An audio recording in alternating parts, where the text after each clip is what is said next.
Breaking at this hour, test results just coming into our newsroom after that viral video claiming to be sewage in Mobile Bay was found. Yeah, the man who took that video over the weekend says it looked and smelled like raw sewage.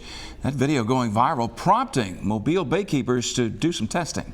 Tyler Fingert is live along the causeway with the results. So, Tyler, what is it? Well, the good news is it isn't horribly elevated above EPA standards. It's about 84, and 104 is when the beaches would be closed.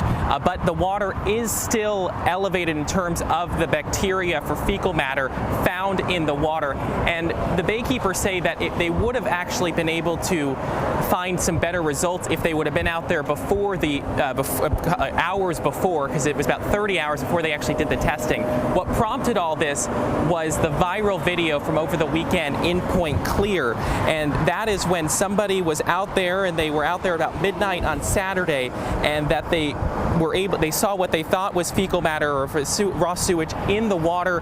At this point, though, they have not been able to confirm that, the baykeepers. The video was shared thousands of times online. The baykeepers went out yesterday to investigate and do some tests, but they never ended up finding any sewage spills, but they still ran the samples they gathered anyway.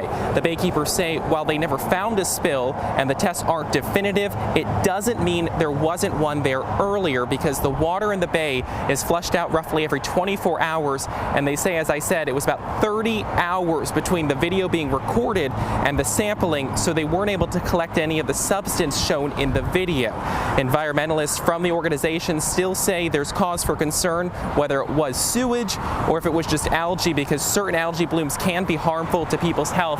And baykeeper officials say that if you do see something in the water, you want to say something. You want to go onto their website and notify them so that they can get out there as quickly as possible, so that they are able to get the test, get the water samples so they can do the test, so that they're able to definitively say whether there is sewage or not in the water. In this case, they did find fecal matter or fecal bacteria in the water, but nothing above EPA standards.